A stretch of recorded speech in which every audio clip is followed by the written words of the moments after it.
नमस्कार। आज की तारीख है 6 मार्च 2026 और पश्चिम एशिया में जो हो रहा है वो एक ऐसे संकट की आग है जो पूरी दुनिया को अपनी चपेट में ले सकती है। जो कुछ दिन पहले तक एक टारगेटेड स्ट्राइक थी वो अब एक बड़े खुले युद्ध का रूप ले चुकी है।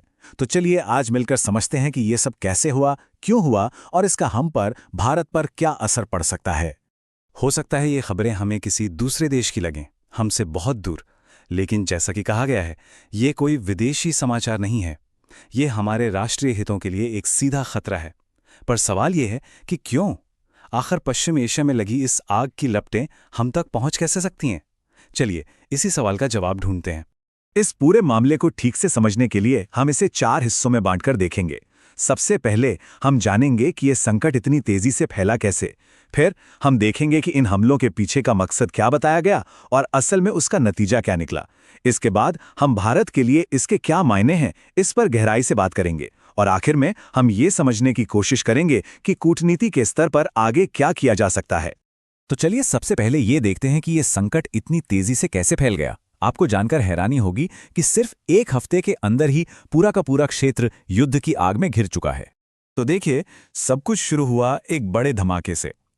तेहरान में एक अमेरिकी इजरायली हमले में ईरान के सर्वोच्च नेतृत्व को निशाना बनाया गया। ईरान का जवाब भी उतना ही तेज और जोरदार था, जिसने अमेरिकी ठिकानों और इजराइल को हिलाकर रख दिया। इसके तुरंत बाद हिजबुल्लाह भी इस लड़ाई में कूद पड़ा। इराक में भी तनाव चरम पर पहुंच गया। लेकिन असली मोड़ तब आया जब अमेरिका ने एक ईरानी युद्धपोत पर हमला कर दिया। और ये हमला ये कहीं दूर नहीं बल्कि श्रीलंका के पास हुआ।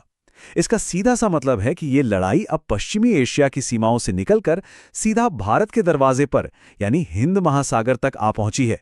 ये वाकई में एक बहुत ही खतरनाक मोड़ है। जरा सोचिए, 87 से ज्यादा नौसैनिकों ने अपनी जान गंवा दी। और विडंबना देखिए, ये जहाज किसी जंग से नहीं लौट रहा था, बल्कि विशाखापट्टनम में एक शांतिपूर्ण नौसैनिक अभ्यास में हिस्सा लेकर वापस जा रहा था। तो अब इस जंग के मैदान में कौन कौन है? देखिए, एक तरफ तो अमेरिका और इजराइल हैं और दूसरी तरफ हैं ईरान, हिजबुल्लाह और इराक में उनके जो समर्थक हैं। मतलब इतने सारे खिलाड़ी मैदान में हैं कि ये मामला और भी ज्यादा उलझ गया है। अच्छा, अब सवाल ये उठता है कि इस हमले के पीछे सोचा क्या गया था, मतलब मकसद क्या था और असल में हुआ क्या? क्योंकि अक्सर जैसा सोचा जाता है वैसा होता नहीं है। आइए इसी की पड़ताल करते हैं।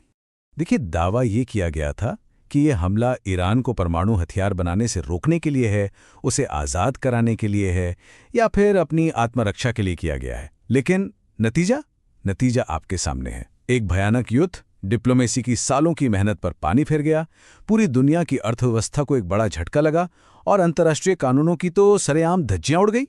ये सिर्फ एक हमला नहीं था, ये कई अंतर्राष्ट्रीय नियमों का सीधा सीधा उल्लंघन था। आप किसी देश की संप्रभुता का ऐसे हनन नहीं कर सकते।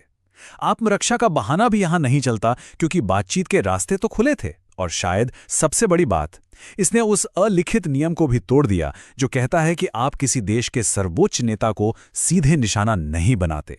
और अमेरिकी राष्ट्रपति का ये बयान, मैंने उसे मेरे हाथ आने से पहले ही पकड़ लिया। ये कोई कूटनीति की भाषा तो नहीं लगती, ये तो एक व्यक्तिगत लड़ाई जैसी लगती है। ऐसा लगता है मानो सारे नियम कायदे ताक पर रखकर सिर्फ बदला लेने की भावना से काम किया गया हो। चलिए अब आते हैं सबसे जरूरी सवाल पर। इस सब में भारत कहाँ खड़ा है? ये लड़ाई भले ही दूर हो रही हो, लेकिन इसकी आंच हमारे घर तक पहुंच रही है। देखते हैं कैसे। सबसे पहले तो हमारी एनर्जी सिक्योरिटी, मतलब हमारे तेल का सवाल।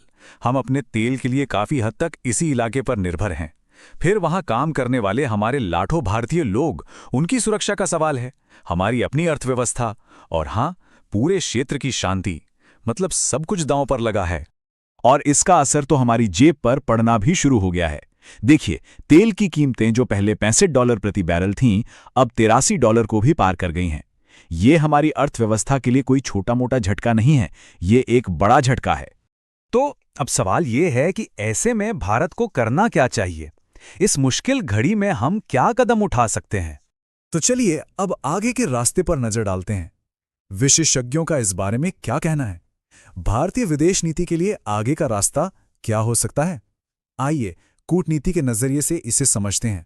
तो देखिए, विशेषज्ञ मोटे तौर पर 4 कदमों का सुझाव दे रहे हैं। पहला, भारत को साफ और मजबूत शब्दों में इस युद्ध का विरोध करना चाहिए। दूसरा, दुनिया की दूसरी बड़ी ताकतों के साथ मिलकर तनाव कम करने की कोशिश करनी चाहिए। तीसरा, और ये बहुत जरूरी है, इस लड़ाई को हिंद महासागर में फैलने से हर हाल में रोकना होगा। और चौथा, बातचीत और कूटनीति के रास्ते पर लौटने की वकालत करनी होगी। और आखिर में ये संकट हमें एक बहुत बड़े सवाल के साथ छोड़ जाता है।